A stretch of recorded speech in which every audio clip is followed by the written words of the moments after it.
Bueno, en este momento pues no tengo más solicitudes de buenas tardes, Juan, por su saludo, y saludos a todos que lo están haciendo llegar a través del chat. Y a quienes no, pues también sé que va el saludo para todos y todas en esta oportunidad. ¿Qué tenemos? Pues ya estamos en el inicio de nuestra actividad programada para hoy.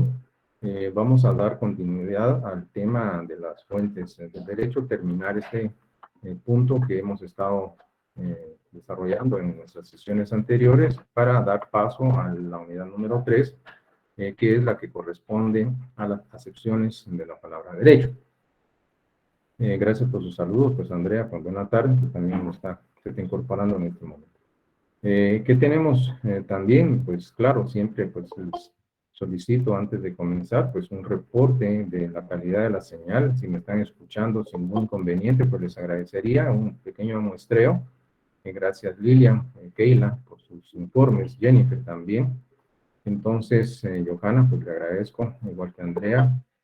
Entonces veo que por el momento pues me reportan que Nancy, pues gracias también, no hay ningún inconveniente, por lo tanto pues llego a la conclusión de que la señal de origen pues está sin ningún inconveniente y vamos a platicar.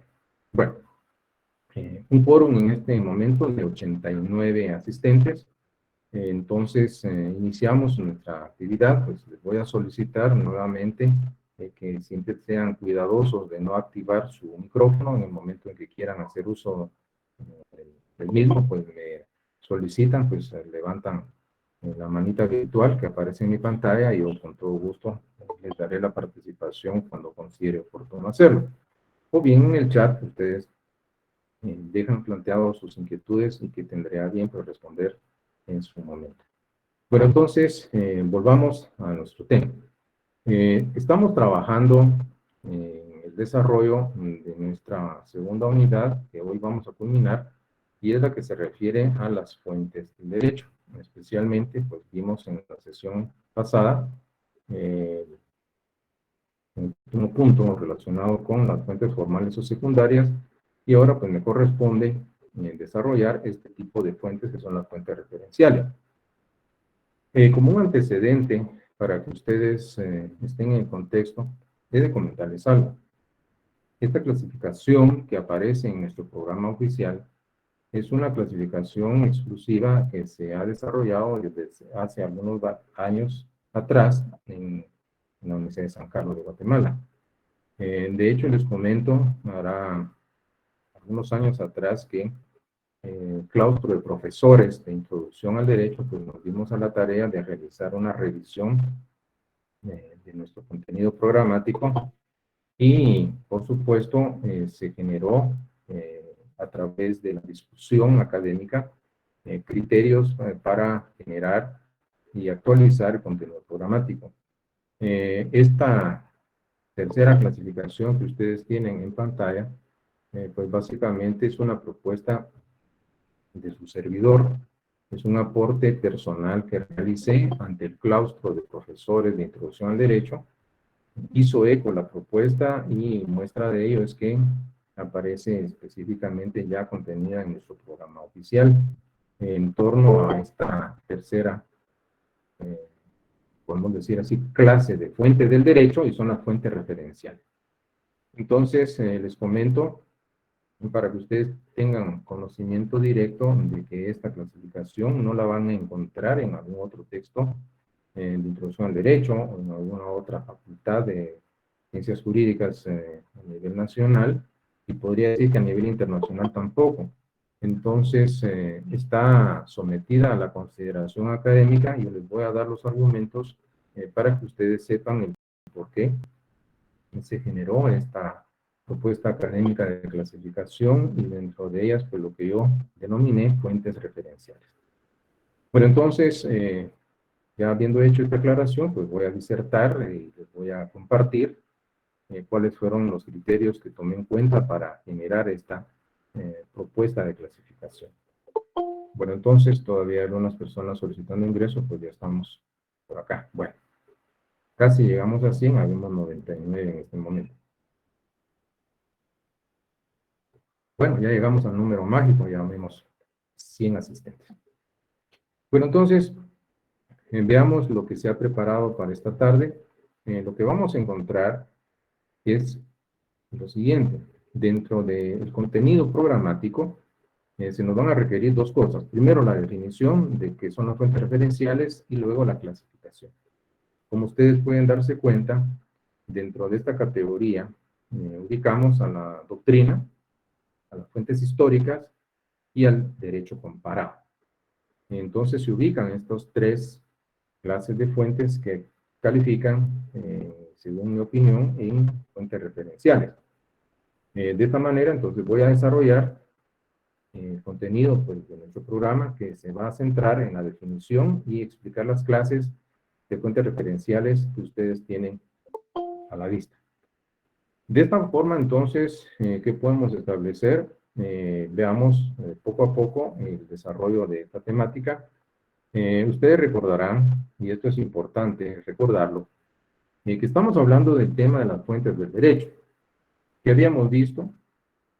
Pues recordarles que es la palabra fuente, pues hay una expresión latina, fons, fontis, el significado propio, como ustedes lo ven en pantalla, hace referencia al manantial de agua que brota de la tierra. Es así como habíamos visto, como en el caso del nacimiento de un río, que se constituye en la fuente que nutre a ese cuerpo de agua y que en un momento dado pues brota de la profundidad. Ese es el principio, es el origen. Todo esto lo habíamos visto como un punto preliminar al inicio del tema de las fuentes del derecho. Autores de la talla de Claudel Dupasquier en un momento dado pues manifiestan que que la fuente pues equipara las aguas que brotan de la tierra. Realizando una comparación, podríamos ver que una fuente jurídica pues que hace alusión a las normas jurídicas que van a emerger de la profundidad de la vida social. Hablar de la fuente de derecho implicaría establecer de dónde nacen o brotan, o cómo es que nacen o brotan esas normas jurídicas que se van a compenetrar en elementos reguladores de la conducta humana en sociedad. Entonces, son aspectos importantes que hemos visto. Recuerden que cuando hablamos de las fuentes del derecho, habíamos visto que esta acepción va a hacer alusión a estas causas, esos factores, esos elementos que van a incidir en el surgimiento de la norma jurídica, que provocan el surgimiento de la norma jurídica. Era lo que habíamos visto hace algunos días atrás en torno a lo que son o lo que representan las fuentes del derecho. De esta manera, entonces, pues podríamos ver básicamente que estas denominadas fuentes referenciales son tales debido al rol al que están llamados a desempeñar, porque si nosotros tratamos de definir lo que yo sugiero como fuente referencial, pues podría decirles que estas conllevan o implican estos elementos o bien factores, por qué no hablar de criterios que por un lado pueden ser indicativos e informativos, que proporcionan antecedentes, datos de contenido jurídico, y esto es algo importante que perfila a las fuentes referenciales, que pueden ser, enfatizo, pueden ser utilizados en el proceso de creación de las normas que van a integrar un ordenamiento jurídico cualquiera. De esta manera, entonces, estamos en la antesala de lo que representan las fuentes referenciales o fuentes de referencia. De esta manera, vamos a puntualizar aspectos importantes en torno a estas fuentes, porque estos constituyen criterios, y esto se lo propuse al ilustre claustro de profesores de Introducción al Derecho en su momento oportuno, que van a aportar, por un lado, una sustentación teórica, nos facilitan elementos de juicio, de interpretación, de solución, así como también antecedentes legislativos, unos que están vigentes y otros que ya no están vigentes.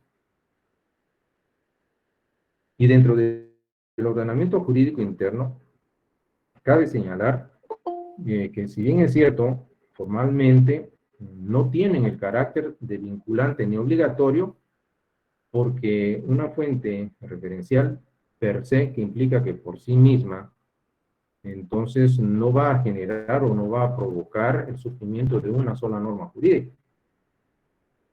Pero la participación de las fuentes referenciales en la creación de la norma jurídica es innegable. Ustedes van a darse cuenta del por qué. Pueden ser estos criterios que nos ilustran, estos criterios que nos dan una sustentación teórica, estos criterios que nos dan antecedentes legislativos, esto es, hacen referencia básicamente a leyes que pueden estar en un caso vigentes y en otro caso que no están vigentes, de las cuales vamos a ir derivando, tomar en consideración, porque pueden ser tomados en consideración para poder crear una norma jurídica. Van a ilustrar, nos van a señalar la manera o forma de cómo crear una norma jurídica cuando no se sabe cómo hacerlo. Y aquí continúo entonces disertando sobre esta tercera categoría de fuentes. Por la naturaleza que estas fuentes están llamadas a cumplir, pues básicamente lo que vamos a encontrar es lo siguiente.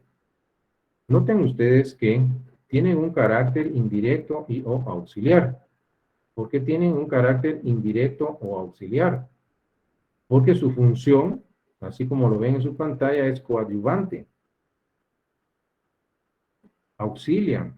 ¿Y en qué auxilian estas fuentes? Pues en la génesis, en el origen, que implica el surgimiento de un derecho formalmente válido, de un derecho que puede calificar como un derecho vigente.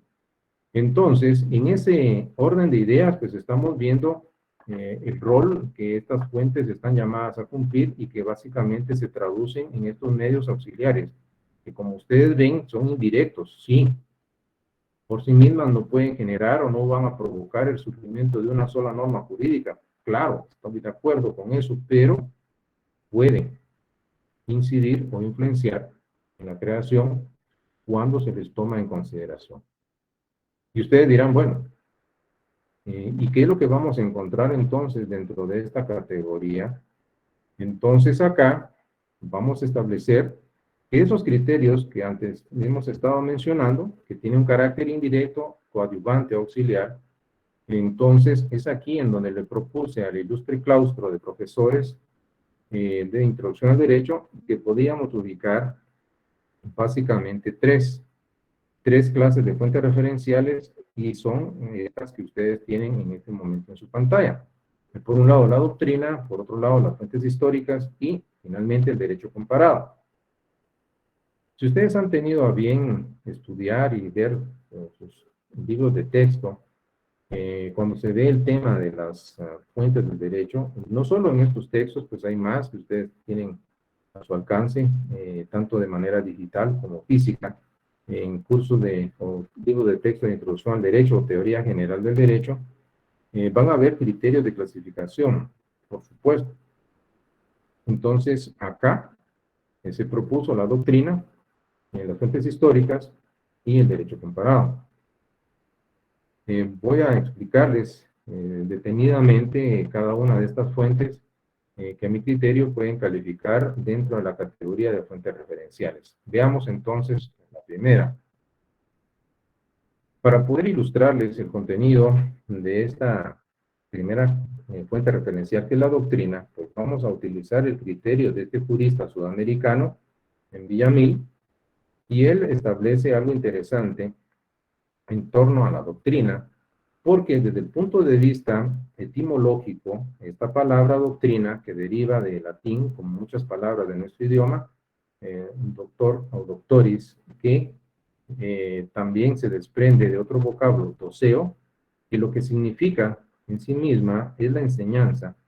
Enseñar y expresa, por supuesto, que la doctrina puede designar como término lo que ha sido afirmado ya como sabido o, en su caso, ha sido impuesto en su carácter por una escuela determinada, por una corriente del pensamiento determinada, en términos generales. lo que estamos viendo es que la doctrina, pues vamos a vincularla estrechamente con la enseñanza. Pero como es doctrina jurídica, por supuesto vamos a hablar de la enseñanza del derecho. Y esto significa, así como ustedes están estudiando derecho, pues lo que van a hacer es estudiar la doctrina jurídica que se constituye en ese marco de carácter teórico de la ciencia del derecho, ese marco de referencia que conlleva o que implica básicamente la opinión autorizada de los estudiosos del derecho.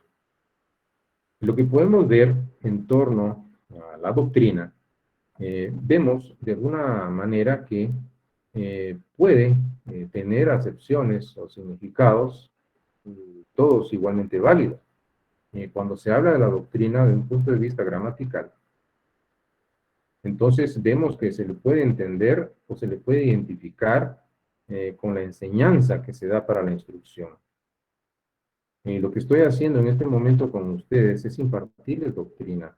Les estoy enseñando el derecho, estoy explicando y vamos a compartir pues, las opiniones y los criterios de los estudiosos del derecho para formar en cada uno de ustedes ese marco teórico y conceptual de la ciencia del derecho. Porque no me estoy limitando a enseñarles derecho únicamente pues estudiando la ley. Lo que estamos haciendo es también simultáneamente estoy de la mano, por supuesto, el estudio de la ley es importante, pero también la doctrina, y esto implica de que la enseñanza va vinculada con la doctrina, pero también se le puede identificar gramaticalmente con la ciencia o sabiduría, o bien también puede identificarse como la opinión de uno o varios autores en cualquier materia. Pero como estamos en el ámbito jurídico, entonces sería una materia de derecho. Estos aspectos que se refieren a la significación desde el punto de vista gramatical de la palabra doctrina, pues nos hacen llevar a siguientes conclusiones. Si nosotros unificamos esos tres significados antes mencionados, entonces vemos que estos son compatibles, no son, en este caso, irreconciliables desde el punto de vista gramatical, porque la doctrina en sí misma conlleva esa opinión que de alguna manera ha sido esgrimida, ha sido exteriorizada por uno o por varios autores en cualquier materia, y en el caso nuestro, pues en materia de derecho. Puesto que se les considera que esta representa la doctrina, es la sabiduría de la ciencia del derecho, por eso es que les decía que representa ese marco teórico y científico de la ciencia del derecho. Y por este motivo, esos sujetos autorizados están en la capacidad, por lo tanto hablamos de la aptitud, de poder proporcionar una enseñanza para la instrucción de todos aquellos que quieren conocer de alguna manera más o menos profunda a la ciencia del derecho. Y esto es lo que nos corresponde a nosotros cuando nos involucramos en el estudio del derecho. A mí me corresponde transmitirles el conocimiento doctrinario, puesto que es el marco teórico y científico de la ciencia del derecho. Estos conocimientos, entonces, que van a provenir, por supuesto, de la opinión autorizada de aquellos hombres y mujeres que son eruditos, que son los que han estudiado de una manera profunda el ámbito del fenómeno jurídico. Entonces, continuamos disertando sobre este tema de la doctrina y lo que vamos a encontrar es lo siguiente. Estos sujetos, hombres y mujeres dedicando su vida al estudio del derecho, están en la aptitud para poder crear la doctrina jurídica y se les ha otorgado diversas denominaciones para referirse a estos estudiosos del derecho: doctrinario, jurisconsulto, jurista, jurisperito, jurisprudente, etcétera, entre otras. Lo interesante es que, si bien es cierto, estas expresiones que tienen en pantalla pues no van a ser sinónimas, pero siempre tienen un punto, un denominador común. Claro, hay unas tenues diferencias que las distinguen unas de otras, pero siempre se van a referir a sujetos estudiosos esto es, expertos en la temática de la doctrina jurídica. Son sujetos estudiosos del derecho. Entonces, ya tenemos, en primer lugar, una línea para poder identificar en qué consiste en la doctrina. Por lo tanto, podemos ver lo siguiente. Esas denominaciones que van a tener un denominador común, y es hacer referencia a esos hombres y a esas mujeres que han dedicado su vida al estudio profundo del derecho. Entonces, ellos, al realizar esos esfuerzos a nivel intelectual, están en la aptitud para poder crear, dado la profundidad de su estudio, por qué no decirlo, de la investigación jurídica, para poder crear la doctrina, ser sujetos activos de la misma, no solamente ser receptores, ser sujetos pasivos, sino que también activamente participar, y es a ellos a los que les corresponde ir abriendo brecha en este profundo estudio y escabroso estudio de la ciencia del derecho.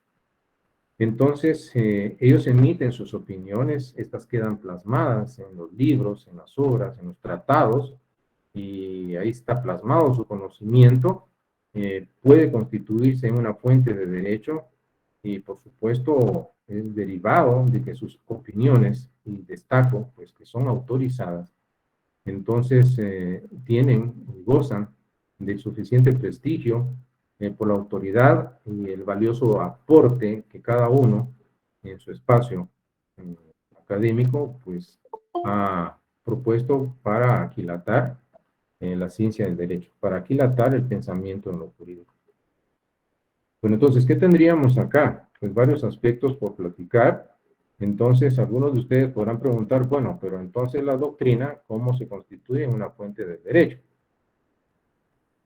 Aquí, por supuesto, pues voy a proponer básicamente, hay una definición de la doctrina, vamos a utilizar a un clásico de curso de introducción al derecho y también filosofía del derecho, que es el jurista mexicano Eduardo García Maínez.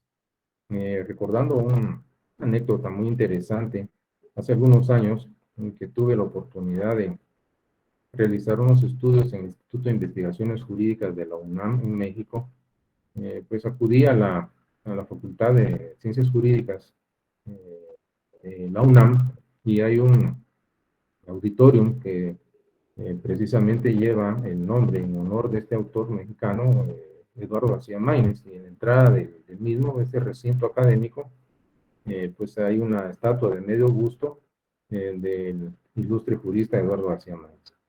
Bueno, entonces vuelvo por acá.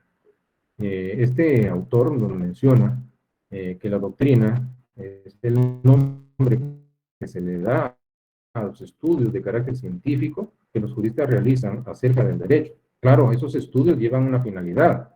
Por un lado, puede ser eminentemente teórico para la sistematización de los preceptos que implica la ordenación de las normas que integran un ordenamiento jurídico, o bien podría ser que la finalidad vaya encaminada a poder interpretar, esto es, ilustrar la mejor manera de encontrar o desentrañar el sentido que pueden tener las normas jurídicas cuando estas no son suficientemente claras, o también señalar la manera apropiada o adecuada en la que esas normas deben aplicarse, por supuesto, a casos concretos que pueden ser sometidos al conocimiento de los juzgadores. Entonces, la doctrina tiene una utilidad bastante grande, pero también no solo es en la interpretación, no solo es en la aplicación, sino que aquí el asunto sería, ¿por qué el carácter de fuente? En este caso, hubo una discusión bastante interesante cuando se generó una propuesta de reforma a nuestro programa. Y les comento de que inicialmente se había hecho la propuesta de erradicar, de quitar la doctrina del tema de las fuentes del derecho, bajo el argumento de que esta no constituye una fuente de derecho, una fuente productora de norma jurídica, sino que es una fuente de conocimiento de lo jurídico. Por supuesto, recuerdo a un ilustre profesor que en su momento partió en la facultad del curso de Derecho Internacional público, pero recuerdo específicamente el licenciado Julio César Centeno Varías, que posteriormente pues fuimos compañeros de cátedra en el curso de Introducción al Derecho.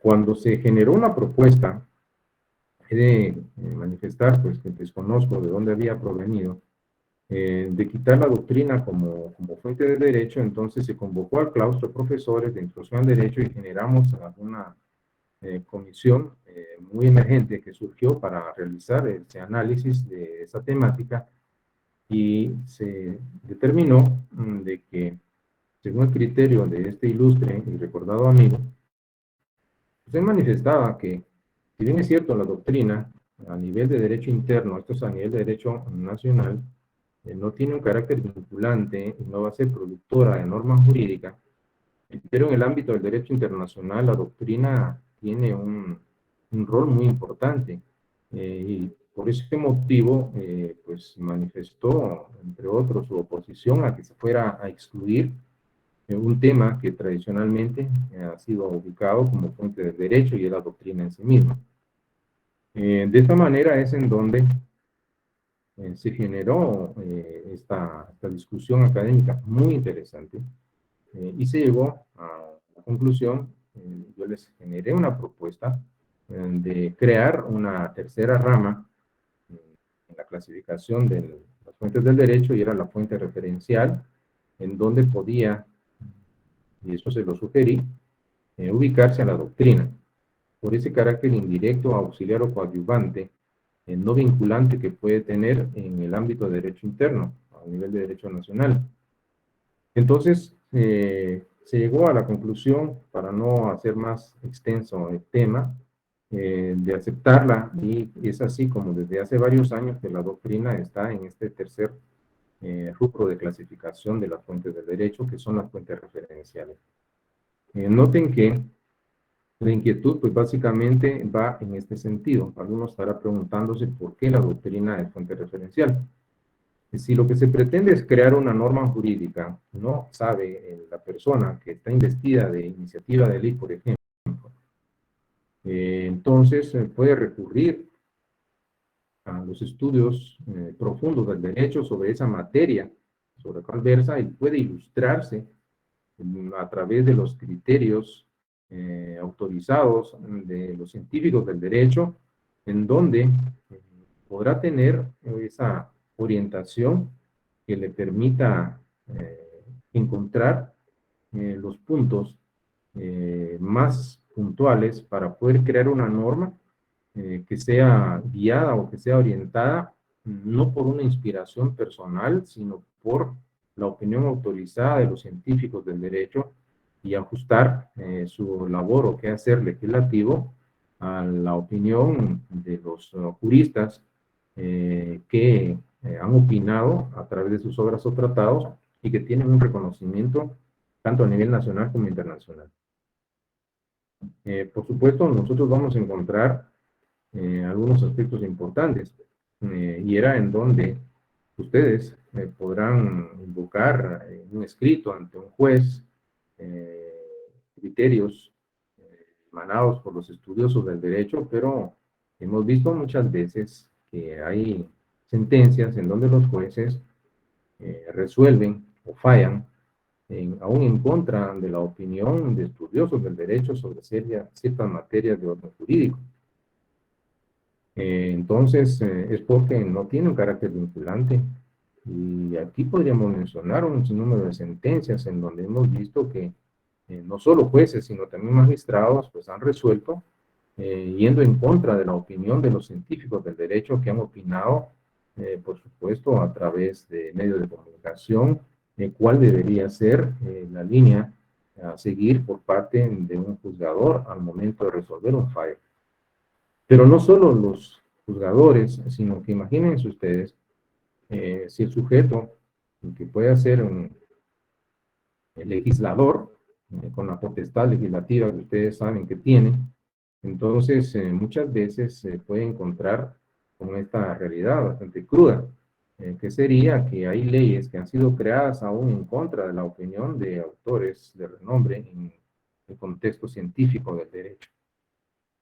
¿Qué sería lo ideal? Que tanto el legislador como el juzgador, por supuesto, antes de crear la ley y, por supuesto, al aplicarla, pues tener un criterio fundamentado, no solo en la ley, en la jurisprudencia, sino también en la doctrina, para que ese fallo, esa resolución o esa ley sean ajustadas a estos patrones en donde son opiniones, por supuesto, de versados en la materia, que pueden ser de una manera indirecta, sería esto, influenciar no solo en la creación de la ley, derivar de la misma norma jurídica, sino también aplicar la ley.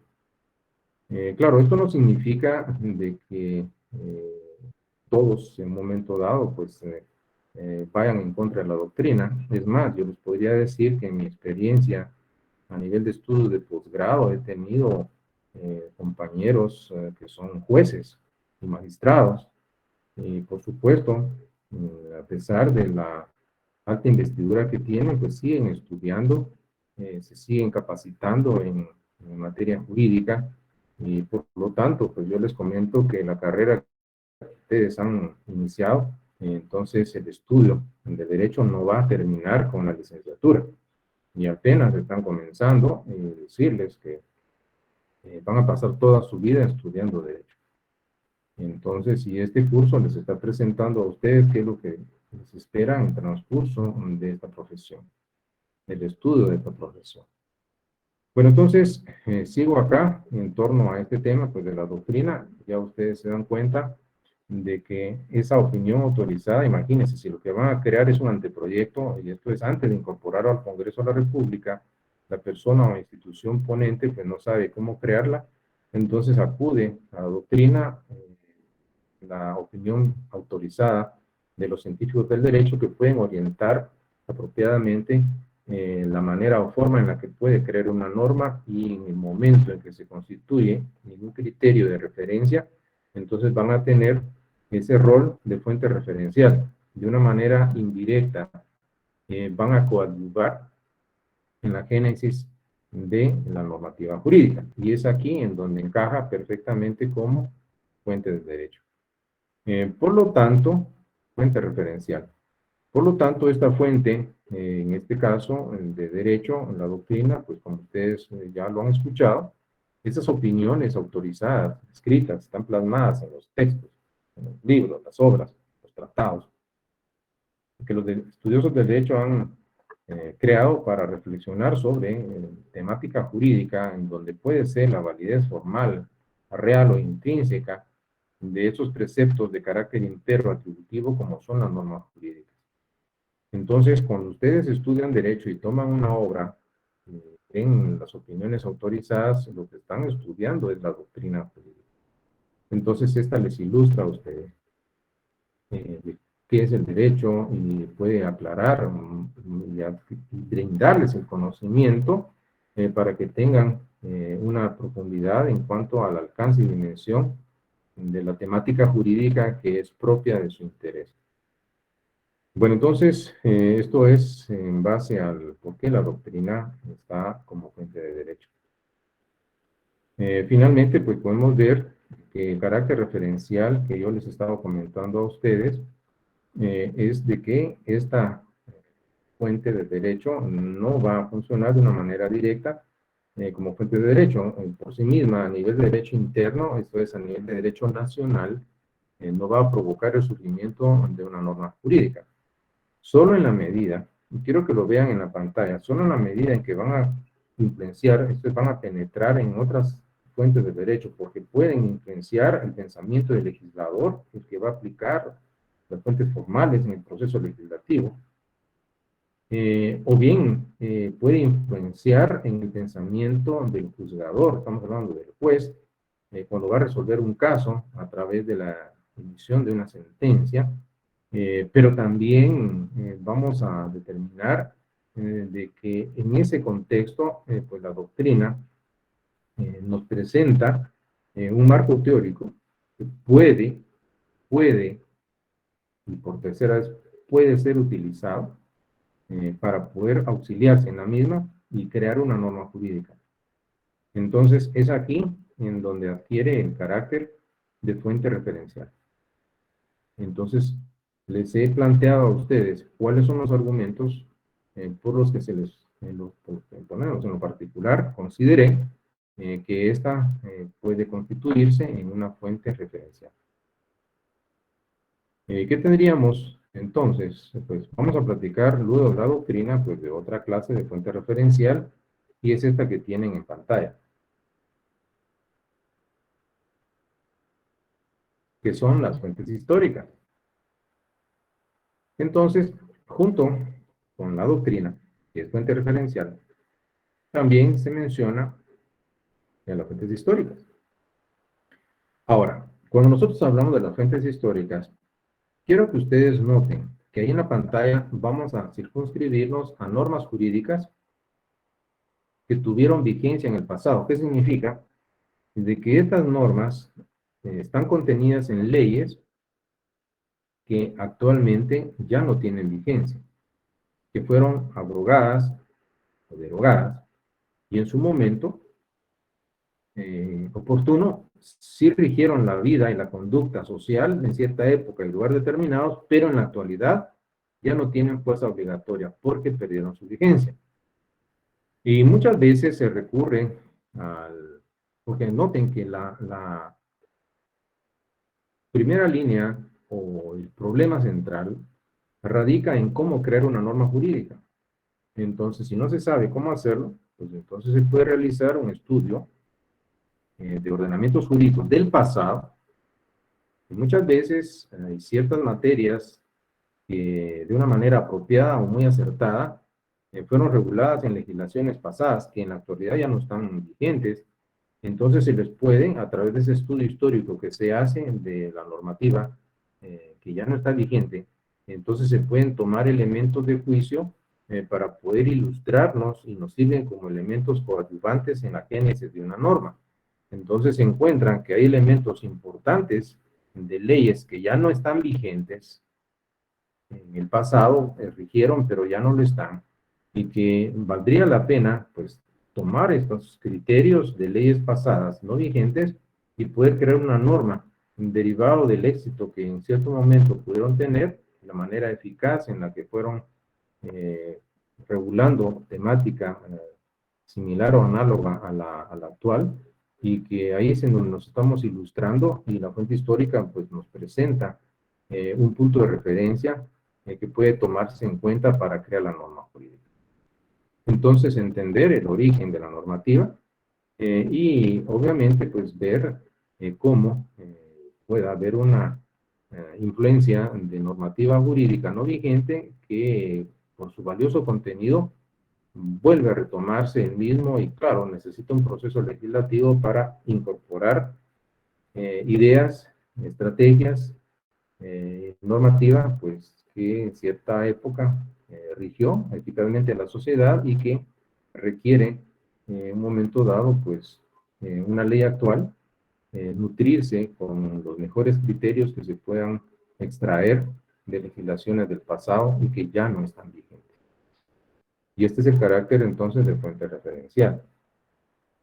Pero en el caso de las fuentes históricas, les voy a presentar, por supuesto, que todos aquellos textos legales, documentos del pasado, que ya están derogados, significa que fueron anulados o suprimidos, en todo caso van a integrar las fuentes históricas.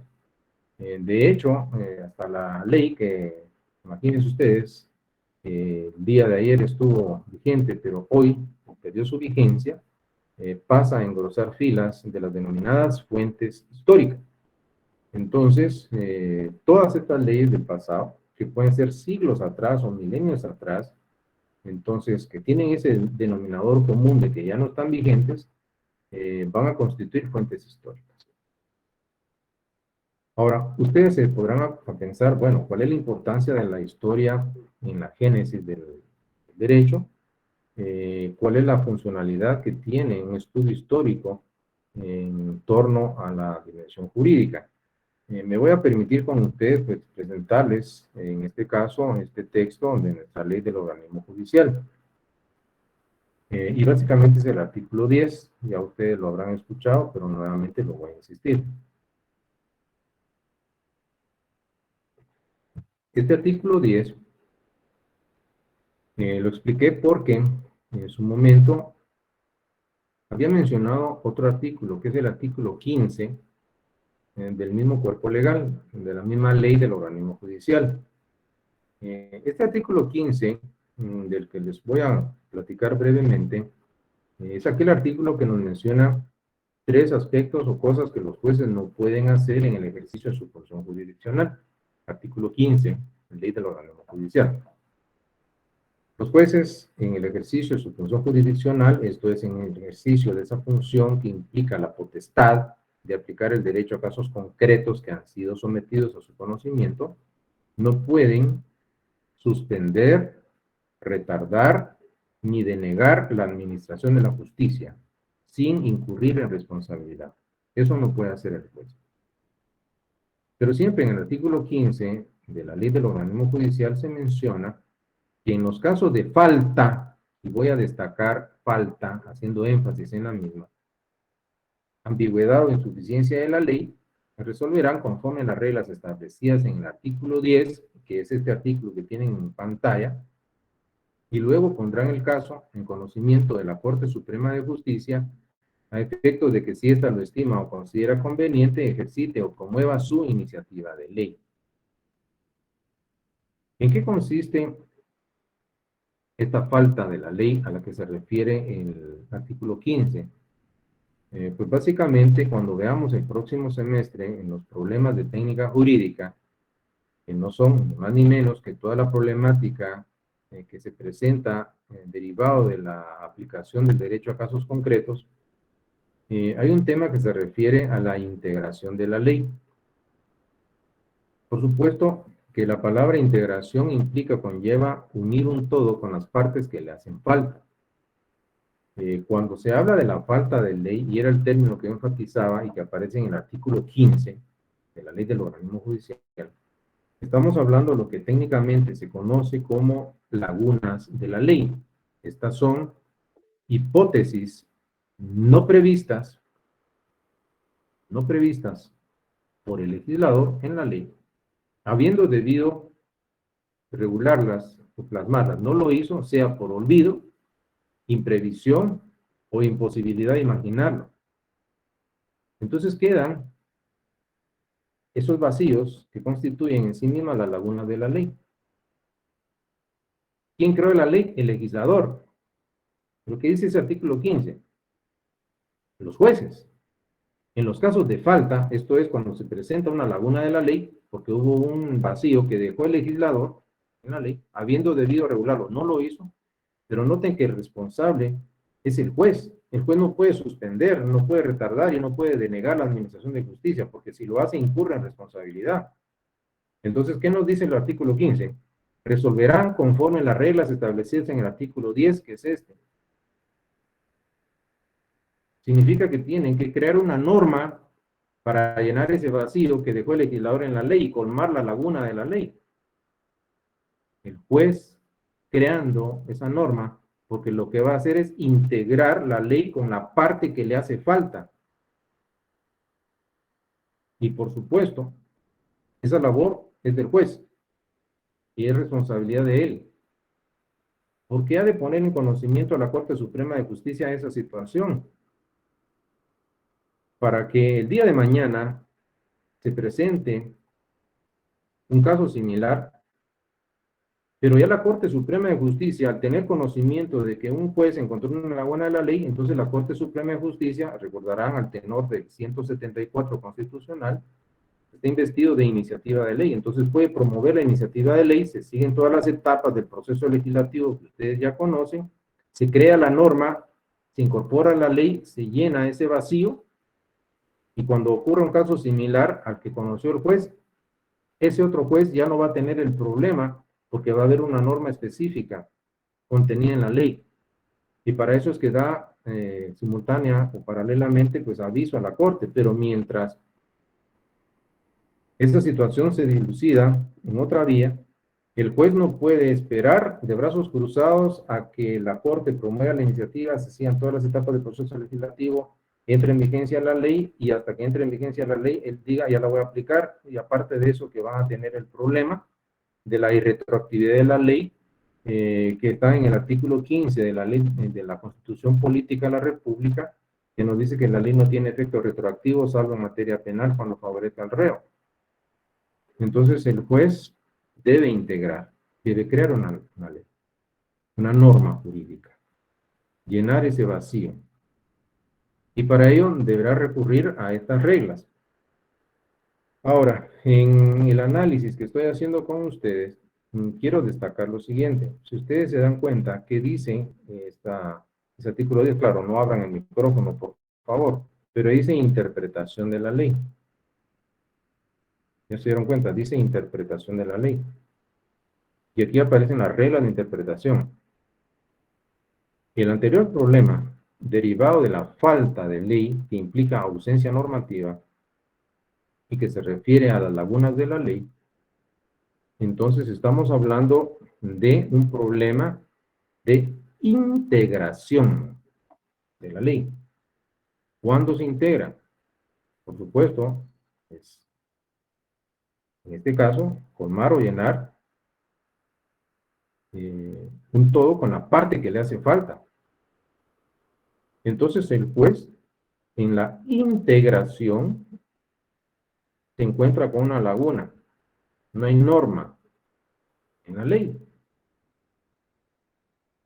Luego ustedes ven que les remiten al artículo 15, que dice interpretación. ¿Cuándo se interpreta la ley? La interpretación, que también va a ser una labor y que esto puede generar cuando veamos los problemas de técnica jurídica, pues está el tema de la interpretación de la ley. Noten algo. Cuando una norma jurídica existente en la ley es poco clara, es oscura, pero hay norma. Entonces lo que se hace cuando se interpreta la ley es buscar lo que los autores indican o encontrar el sentido de la ley. Pero entiendan algo, en la interpretación, malo o bueno, pero hay una norma, oscura, pero hay. En la integración hay una laguna, no hay norma. Entonces no vayan equivocadamente a pensar que para integrar la ley se tiene que interpretar la norma, porque no hay norma. Lo que ocurre es que las mismas reglas de la integración de la ley se las están aplicando a la interpretación de la ley, pero son dos temas totalmente diferentes y en su momento, en el segundo semestre, pues vamos a abordar nuevamente y ustedes se recordarán de lo que les estoy diciendo en este instante. Entonces, este es un problema de técnica jurídica, de interpretación, es desentrañar el sentido de una norma que no es suficientemente clara, pero hay norma. En la integración hay laguna de la ley, hay ausencia de norma, entonces no podemos interpretar un vacío en la ley porque no hay norma.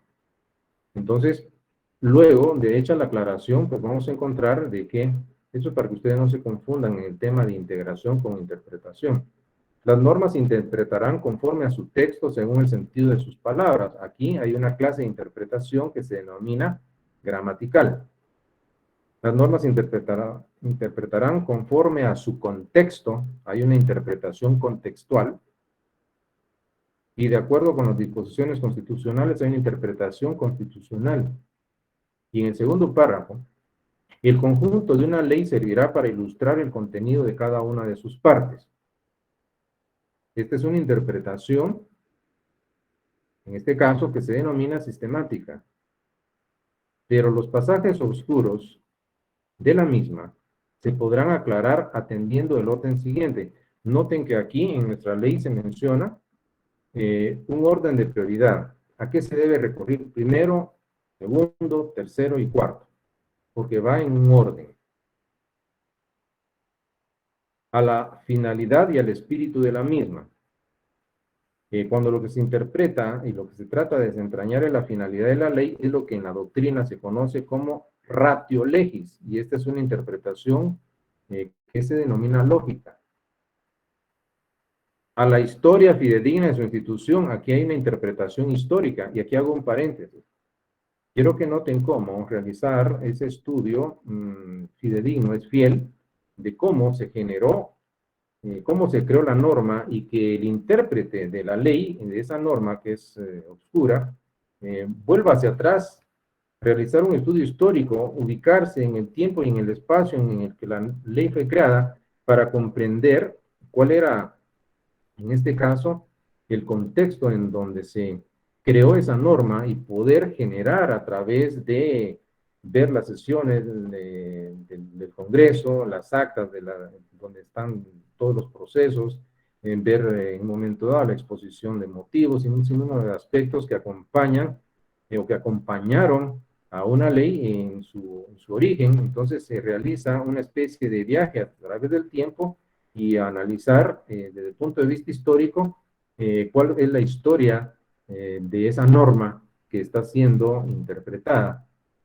Por supuesto, aquí se involucra ya el análisis de carácter histórico de esa normativa que está tratando de ser aclarada o interpretada en su sentido. 3, a las disposiciones de otras leyes sobre casos o situaciones análogas. Entonces acá hay una interpretación analógica, que es por analogía, lo cual significa que hay por semejanza.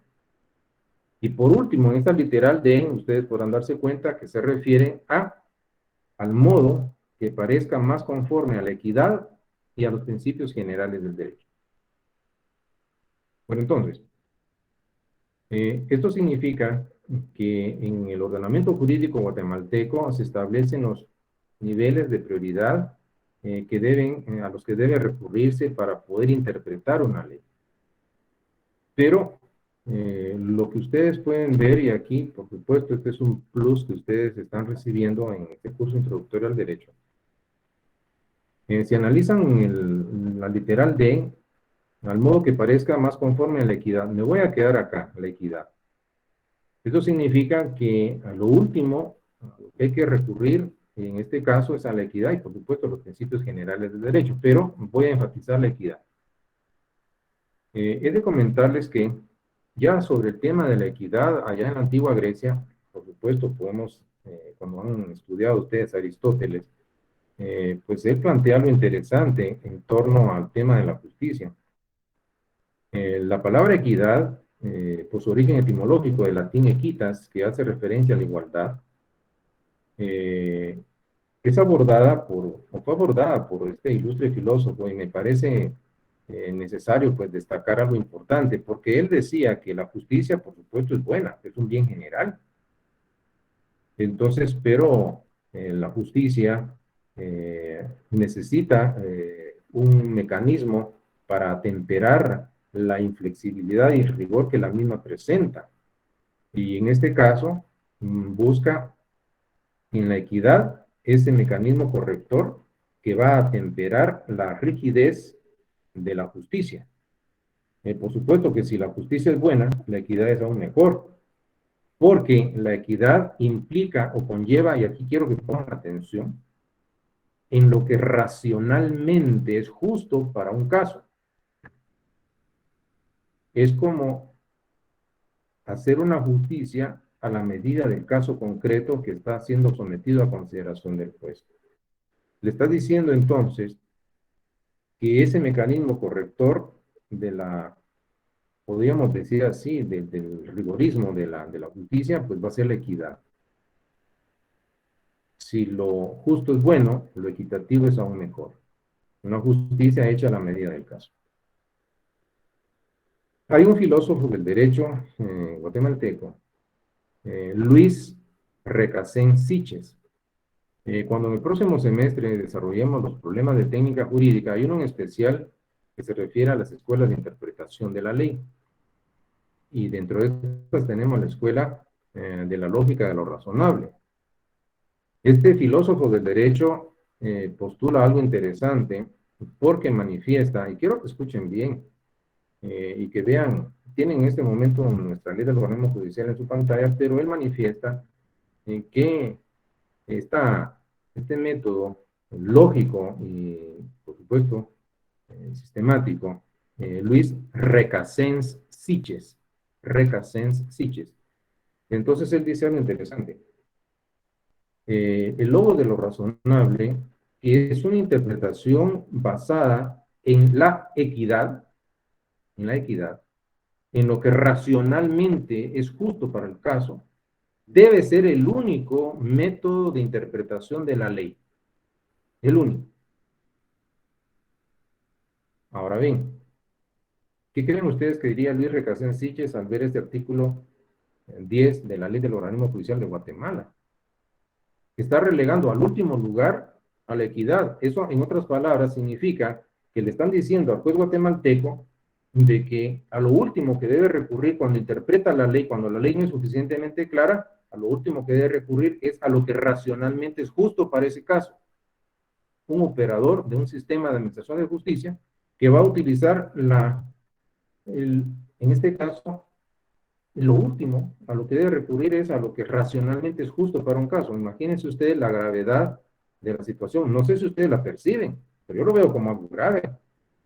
Porque entonces estamos viendo de que acá va a recurrir a otras, porque hay un orden de prioridad con todo y eso, que nos indica que a lo último que debe recurrir el juez guatemalteco es a lo que racionalmente es justo para un caso. ¿Entienden a qué me estoy refiriendo? Ven ustedes la dimensión del problema. Luis Recasens Siches dice que la equidad debe ser la única y fuera de esta no debe haber otra forma de interpretar la ley. ¿Qué estoy haciendo con ustedes en este momento? Posiblemente no se han dado cuenta o posiblemente sí. Que lo estoy haciendo a propósito, porque estoy utilizando la doctrina,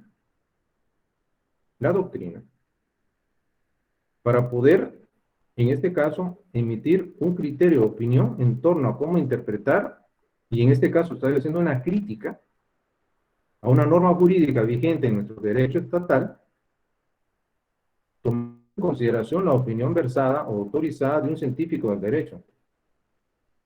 Y si alguno de ustedes pensaba de que la doctrina no puede ser considerada una fuente referencial, pues se está equivocando. Porque imagínense ustedes, para llegar a este nivel en el análisis, ¿qué creen ustedes que necesité previamente tener? Un conocimiento a nivel doctrinal del derecho. Lo que yo necesito es con estas actividades prácticas, y reconozco por supuesto, el análisis y la discusión de esta temática rebasa los límites de un curso introductorio del derecho. Esta temática, esta problemática, pues va a abordarse ya cuando desarrolla un pensamiento crítico en un nivel de posgrado en el estudio del derecho. Y este es el plus o el extra que ustedes están recibiendo para que se den cuenta cómo el estudio profundo del derecho les va a permitir tener una panorámica mucho más amplia en cuanto al estudio, en cuanto al análisis, en cuanto a la interpretación de la norma jurídica. Esa es la intención con la cual lo estoy haciendo con ustedes. No basta con decirles, deben estudiar derecho, hay que demostrar con acciones concretas, con casos concretos, la capacidad que puede tenerse o no en torno al análisis de la normativa jurídica. Es motivarlos, es decirles, bueno, esto no lo hubiera podido realizar si previamente no hubiese tenido un conocimiento de la doctrina jurídica. Bien que sirve. Ya ustedes tienen la evidencia en este ejercicio intelectual que estoy haciendo frente a ustedes. Bueno, entonces, ¿qué podemos ver? La importancia de esta fuente de derecho. Pero todavía sigo con ustedes. Y aparece en una última fuente referencial, es el derecho comparado. Entonces aquí ustedes van a encontrar que aparece la tercera clase de fuente referencial, que va a estar integrada por legislaciones vigentes. Esto es que estamos hablando de ordenamientos jurídicos que están vigentes, esto es, tienen fuerza obligatoria en los demás estados, pero con relación a un determinado estado. ¿Esto qué significa? Como estamos en el tema de las fuentes del derecho, el problema era cómo crear una norma jurídica. Puede ser un legislador, puede haber una persona que está investida de iniciativa de ley, ustedes saben quiénes poseen iniciativa de ley, pero no sabe cómo hacerlo. Quiere crear una norma jurídica porque hay fuentes, en este caso reales, pues están determinando, ahí están generando necesidades sentidas en la sociedad, en donde lo que se pretende es que haya una respuesta por parte del Estado creando una norma jurídica. Entonces, en este caso, hay que crear o promover una iniciativa de ley, no se sabe cómo hacerla. Entonces, aquí puede ser un tema específico en donde el carácter referencial del derecho comparado va a ser donde se hace un estudio, un análisis comparativo de cómo ese tema que nos interesa a nosotros legislar, cómo está siendo regulado actualmente en las leyes de estados en un momento dado distintos al nuestro. En ese derecho extranjero, cómo está contemplada esa temática que nos interesa.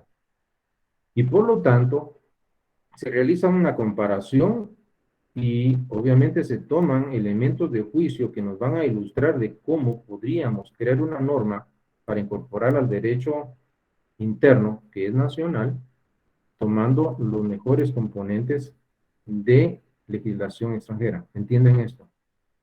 La legislación que está vigente.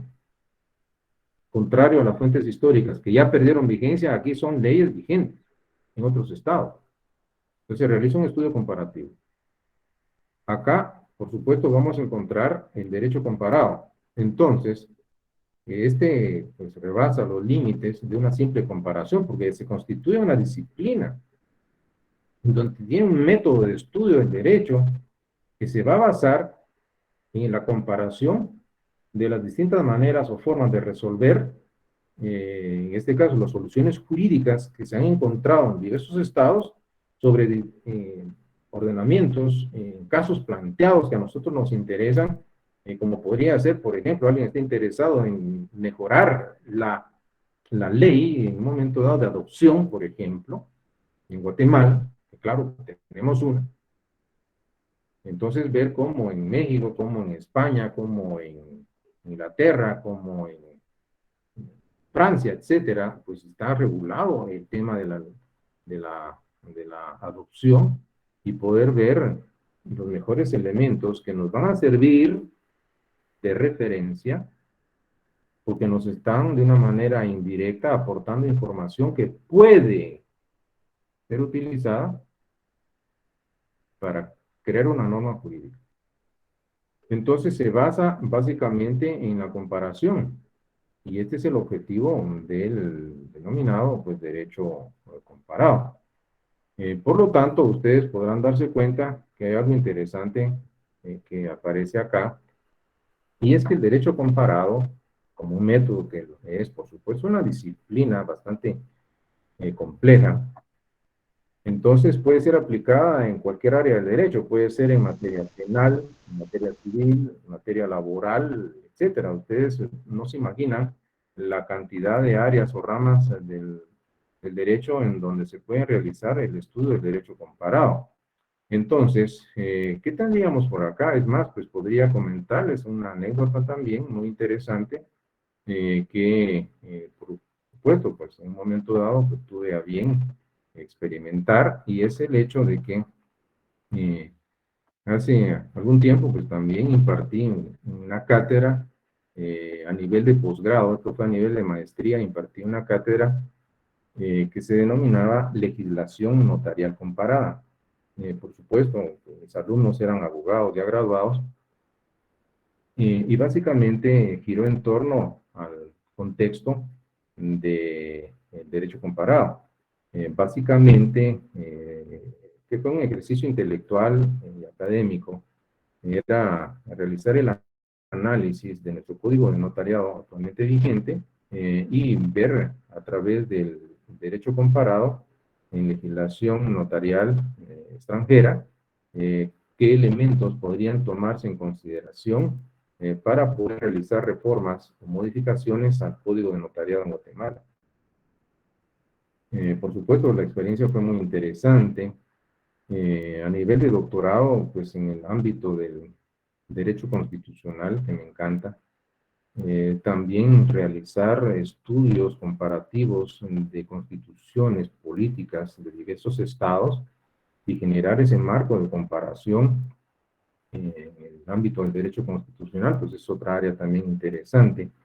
¿Y por qué se los cuento? Porque quiero que se den cuenta de que hay una profundidad en el estudio del derecho, un compromiso en el estudio del derecho, y ustedes apenas están comenzando el estudio del derecho, pero deben hacerlo con buen pie, iniciar el estudio del derecho con el deseo vehemente de profundizar y no quedarse en la superficialidad del estudio del derecho. Por lo tanto, pueden ver que el derecho comparado puede tener dos niveles. Si, por ejemplo, lo que me interesa es un aspecto muy específico de cómo está regulado un tema X o Y en otros estados para ver lo que se puede generar en esa materia muy específica en el derecho interno, entonces puede ser un análisis, en este caso, de microcomparación. Pero si lo que se pretende es establecer ya las diferencias estructurales, y esto ya es mucho más amplio, entre dos o más sistemas jurídicos, ese tipo de estudio comparativo es macro, porque estamos ya contrastando, confrontando sistemas jurídicos. Y si ustedes analizan, por ejemplo, nuestro sistema jurídico es un sistema de derecho latino, con una gran influencia del derecho romano, pero si nosotros analizamos, por ejemplo, un sistema de derecho anglosajón, entonces, y comparar las ventajas. En este curso de legislación notarial comparada, tuvimos a bien realizar un estudio macrocomparativo en cuanto al sistema de notariado latino, del cual forma parte Guatemala, y un sistema de notariado anglosajón. Y vieran ustedes lo interesante que resulta de hacer estos estudios macrocomparativos a nivel de sistemas, en este caso en concreto, pues, sistemas notariales distintos, notariado latino y el notariado anglosajón. Pues bien, ¿qué tenemos? Pues varios aspectos por platicar, básicamente para ir terminando ya con esta reflexión académica, pues lo que nos queda básicamente es, luego de haber expuesto estas dos fuentes referenciales, las fuentes históricas y el derecho comparado, vamos a encontrar algunos puntos en común y otras diferencias específicas bien concretas. Tanto en la fuente histórica como en el derecho comparado, hay estudios de diversos ordenamientos jurídicos. Pero la fuente histórica, su estudio es histórico, esto es ir hacia atrás en el tiempo, analizar esa legislación. Y en el derecho comparado, pues hay un estudio comparativo, se están comparando diversos ordenamientos jurídicos, pero la diferencia entre uno y otro, que los ordenamientos jurídicos que son objeto de estudio, que interesan las fuentes históricas, estos ya no están vigentes.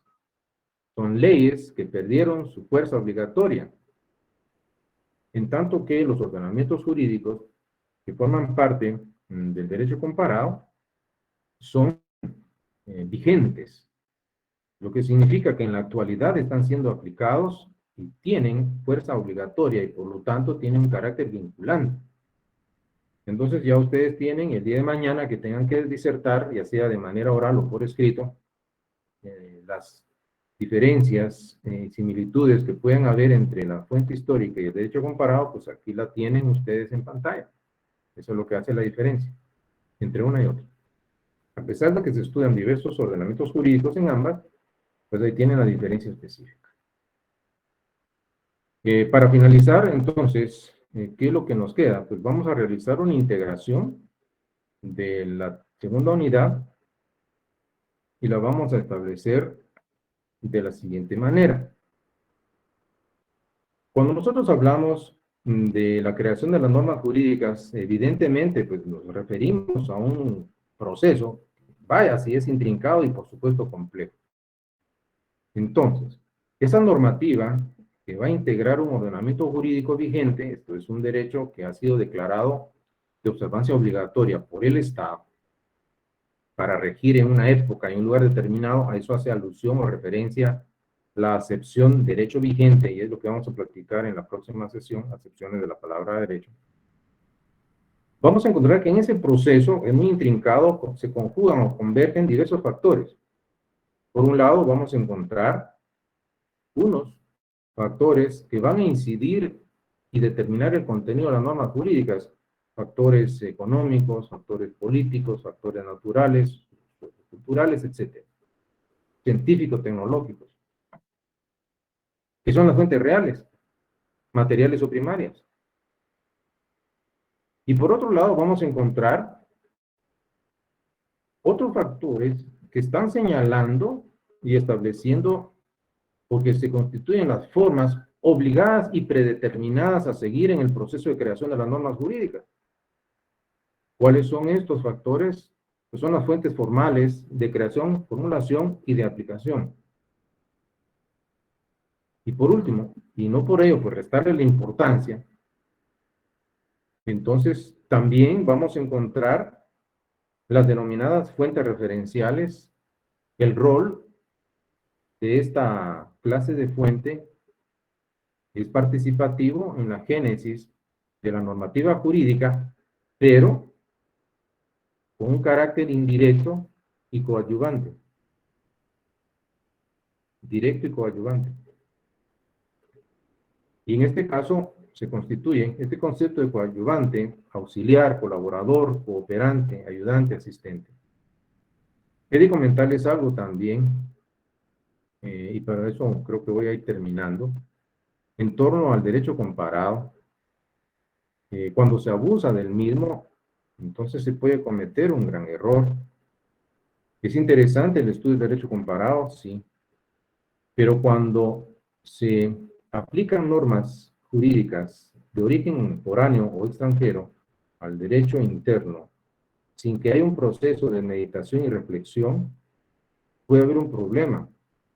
Si ustedes quieren, utilizamos un término que conocen ustedes, el copy-paste. Si se quiere crear una norma, no se sabe cómo hacerlo y solo se copia una ley extranjera y se aplica, puede generar problemas, porque ustedes recordarán que hay una corriente de pensamiento y filosófico que también nos dice, en el caso de la Escuela Histórica del Derecho, que el derecho también es un fenómeno cultural, y no dejan de tener razón, porque la normativa jurídica responde también a la idiosincrasia propia de los pueblos y lugares donde ha surgido. Entonces hay cultura, hay en este caso factores de toda índole que van a definir las características y rasgos de los pueblos en los cuales es aplicable esa normativa. Imagínense ustedes el hecho de que en sociedades cuya forma de vida son muy liberales, y esto se manifiesta, se expresa a través de sus leyes, que se tome un modelo de una ley de estos estados y se aplique en el contexto nuestro, en donde hay una tendencia en la forma de vida más conservadora, lo que va a generar es una polémica, porque es un choque sociocultural de normativa jurídica que tiene en el trasfondo culturas, costumbres, tradiciones muy distintas. Entonces hay un problema que se suele surgir cuando se abusa del derecho comparado y se aplica irreflexivamente, y ya ustedes conocen la dimensión del problema, y esto genera de que por eso es que hay distintos ordenamientos jurídicos y hay muchos temas que se regulan de manera distinta, derivado básicamente de estos factores socioculturales, morales, religiosos, por qué no decirlo, que van a ser preponderantes en los estados en los cuales son originarios estos preceptos. Bueno, entonces, ¿qué tendríamos por acá? Con esto estaríamos básicamente pues finalizando en nuestra respectiva cátedra de hoy. El tiempo pues es un factor importante. Pudiéramos ir platicando más cosas, pero vamos a continuar en la próxima sesión ya con la tercera unidad. Estas unidades que vienen pues son un tanto más breves. Estas primeras dos unidades son de las más extensas. Entonces, en la próxima sesión voy a platicar con ustedes básicamente de un tema que va a ser el módulo 3 o la unidad número 3, que se refiere a las acepciones de la palabra derecho. Vuelvo entonces con ustedes en este momento y lo que vamos a encontrar, bueno, en este caso pues están sus saludos, pues aquí en un momento dado, pues aquí Johanna pues estableció el artículo 15, ley del organismo judicial, obligación de resolver. No pueden suspender, denegar ni retardar la administración de justicia sin incurrir en responsabilidad, etcétera, etcétera. Luis Recasensiches, me parece que preguntaba Johanna en torno al autor. Bueno, y en este caso, creo que toman datos de, bueno, desconozco el comentario último de Johanna, pero sí, de alguna manera, lo que vamos a encontrar básicamente es que esta sería entonces la explicación del tema de las fuentes del derecho. Hay muchos aspectos que de alguna manera se pueden desarrollar en torno a la temática, pero también quiero comentarles algo. Cuando ustedes estudien el doctorado en Derecho, en el caso de la Universidad de San Carlos, van a ver el tema también de las fuentes del derecho que se aborda en ese nivel de posgrado. Entonces, muchos de estos temas, para mi grata sorpresa, se siguen desarrollando a nivel de doctorado, específicamente el doctorado en Derecho que hay en la Universidad de San Carlos de Guatemala. Si ustedes pensaron en los temas, vamos a generar solo desde el primer semestre, ya no se van a estudiar, por supuesto. Vamos a continuar entonces en cuanto al contenido de nuestras evaluaciones, pues en su momento se los voy a comentar. Por supuesto estamos todavía en tiempo, entonces esperemos que por lo menos 2, 3 y en un momento dado, pues tengo acá a la mano el programa, podría darse la posibilidad de generar una evaluación hasta el módulo 4, inclusive, pero vamos a generar en su momento estos temas de información, en su momento oportuno, pues voy a darles el contenido de su examen del segundo parcial. Si alguien tiene algún comentario, pues es el momento oportuno. Si desean hacer uso del micrófono para referirse al tema, y si no hay comentarios, pues yo creo que Gerardo pide la palabra. Adelante, Gerardo. Hola, Gerardo, buenas tardes, licenciado. ¿Me escucha? buenas tardes, sí, lo escucho.